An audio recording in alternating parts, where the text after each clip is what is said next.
வணக்கம். Welcome to achieve TNPSC academy channel. Daily நம்ம 10 questions பார்த்துட்ருக்கோம். இன்றைய முதல் கேள்வி, செயல் கூட்டல் இலக்க என்பதனை சேர்த்தெழுத கிடைக்கும் சொல். ஆப்ஷன் ஏ செயலிலக்க, ஆப்ஷன் பி செயலிலக்க, ஆப்ஷன் சி செயலிலக்க, ஆப்ஷன் டி செயலிலக்க. சரியான பதில் ஆப்ஷன் ஏ செயலிலக்க. அதாவது செயல் இலக்க, இந்த இல்லையும் ஈயையும் நம்ம சேர்த்து எழுதுனோம்னா செயல் மிச்சம் இலக்க, செயல் இலக்க கிடைக்குமா? சரியான பதில் ஆப்ஷன் ஏ. சரியான எழுத்து வழக்கினை கண்டறிக.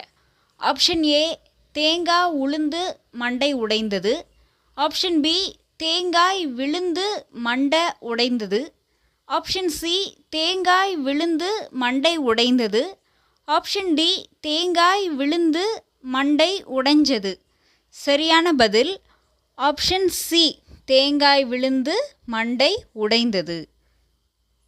அடுத்த கேள்வி, உவமைக்கேற்ற பொருளை தேர்வு செய். குரங்கு கையில் பூமாலை போல. இந்த உவமையினுடைய சரியான பொருளை தேர்வு செய்யுங்கன்னு கொடுத்துருக்காங்க. ஆப்ஷன்ஸ் பார்க்கலாம். ஆப்ஷன் ஏ அறியாமை, ஆப்ஷன் பி பயனின்மை, ஆப்ஷன் சி முடிவெடுக்காத நிலை, ஆப்ஷன் டி நிலை இல்லாமை. சரியான பதில் ஆப்ஷன் பி பயனின்மை. உங்களுக்கு ஒரு கேள்வி, வேலியே பயிரை மேய்ந்தது போல. இந்த உவமையினுடைய சரியான பதிலை கமெண்ட் பண்ணுங்க.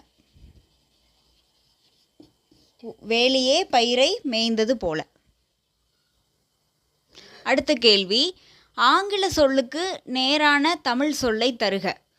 பயணப்படகுகள். பயணப்படகுகள்னா இங்கே பாருங்கள், இது எதோட போகும்? ஃபெரீஸ். கடற்பயணம் வோயேஜ். கலப்படம் அடல்ட்ரேஷன். பண்டம் கமாடிட்டி. ஏவ 3யோட பொருத்தியிருக்கோம், பியை 4ஓட பொருத்தியிருக்கோம், சியை 2ஓட பொருத்தியிருக்கோம், டியை 1ஓட பொருத்தியிருக்கோம். அப்போ ஆப்ஷன் ஏ தான் கரெக்டு. 3, 4, 2, 1. அடுத்த கேள்வி, தமிழ் மகள் என பாரதியாரால் அழைக்கப்பெற்ற பெண்பார் புலவர். Option A Avvaiyar, option B Kakkai Padiniyar, option C வெள்ளி வீதியார், ஆப்ஷன் டி நக்கண்ணையார். சரியான பதில் ஆப்ஷன் ஏ ஔவையார். தமிழ் மகள் என்று பாரதியாரால் அழைக்கப்படுபவர் யார்? ஔவையார். அடுத்த கேள்வி, இந்திய குடியுரிமை சட்டம் 1955 கீழ் ஒருவர் இந்திய குடிமகனாக வேண்டுமென்றால் இந்தியாவில் பிறந்திருக்க வேண்டும், இந்திய வம்சாவளியாக இருக்க வேண்டும், இந்தியரை மணந்திருக்க வேண்டும், குடியுரிமைக்காக பதிவு செய்திருக்க வேண்டும். இதில் எந்தெந்த கூற்றெல்லாம் சரி அப்படின்னு கேட்டிருக்காங்க. குடியுரிமை பெறுவதற்கு இந்தியாவில் பிறந்திருக்க வேண்டும் சரி, இந்தியா வம்சாவளியாக இருக்க வேண்டும் சரி, இந்தியரை மணந்திருக்க வேண்டும் தேவையில்லை, குடியுரிமைக்காக பதிவு செய்திருக்க வேண்டும். அப்போது 1, 2, 4 கரெக்ட். 1, 2, 4 கரெக்ட். எங்கே இருக்குது? Option D correct. அடுத்த கேள்வி, சிந்து சமவெளி மக்கள் அறிந்திராத உலோகம். ஆப்ஷன் ஏ செம்பு, ஆப்ஷன் பி வெள்ளி, ஆப்ஷன் சி தங்கம், ஆப்ஷன் டி இரும்பு. சரியான பதில் ஆப்ஷன் டி இரும்பு. அதாவது சிந்து சமவெளி நம்மளுக்கு தெரியும், சிந்து சமவெளி நாகரிகம் தான் உலகத்திலேயே மிக பழமையான நாகரிகம். அப்புறம் செம்பு பார்த்தோம்னா மனிதனால் கண்டுபிடிக்கப்பட்ட முதல் உலோகம்னா அது செம்பு. First metal discovered by human. இப்போது சிந்து சமவெளி மக்கள் அறிந்திராத உலோகம் இரும்பு. சிந்து சமவெளி நாகரிகம் 1921ஆம் ஆண்டு கண்டுபிடிக்கப்பட்டது. சிந்து சமவெளி நாகரிகத்தில் ஃபஸ்ட்டு கண்டுபிடித்த சிட்டி என்னென்னா ஹரப்பா.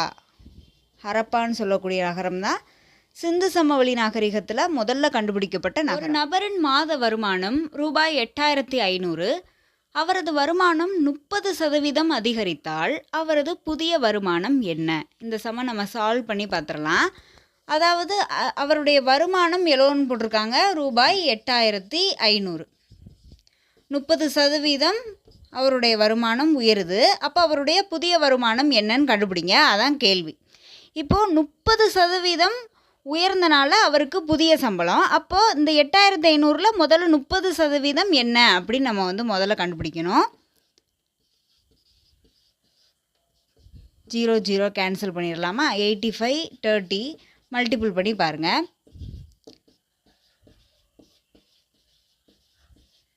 இப்போது 8500ல் 30% அதிகரிச்சிருக்கு. 30% 8500ல் எவ்வளோன்னு நம்ம பார்த்தோம், அதை கண்டுபிடிச்சிட்டோம். 2550 ரூபாய் 8500ல் உயர்ந்திருக்கு. அப்போது 8500 + 2550 நம்ம போட்டோம்னா ஆன்சர் ₹11,050 ரூபாய். அப்போ ஆப்ஷன் பி சரியான பதில். இந்தியாவில் எத்தனை ஆண்டுகளுக்கு ஒரு முறை மக்கள் தொகை கணக்கெடுப்பு மேற்கொள்ளப்படுகிறது? Option A 25, option B 20, option C 10, option D 15. சரியான பதில் ஆப்ஷன் சி 10. எப்பயுமே இந்தியாவில் மக்கள் தொகை கணக்கெடுப்பு 10 ஆண்டுகளுக்கு ஒரு முறை நடந்துட்டு இருந்துச்சு.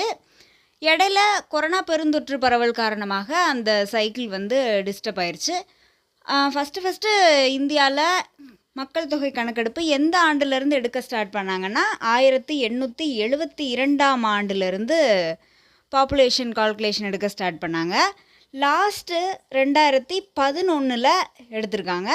அடுத்து கொரோனா பெருந்தொற்று காரணமாக இந்த சைக்கிள் டிஸ்டர்ப் ஆயிடுச்சு. அடுத்து எப்போ எடுக்கலான்னு முடிவு பண்ணியிருக்காங்கன்னா 2027ஆம் ஆண்டு அடுத்த கணக்கெடுப்பை எடுக்கலாம் அப்படின்னு முடிவு செஞ்சுருக்காங்க. அடுத்த கேள்வி, வயலும் வயல் சார்ந்த இடம் எது?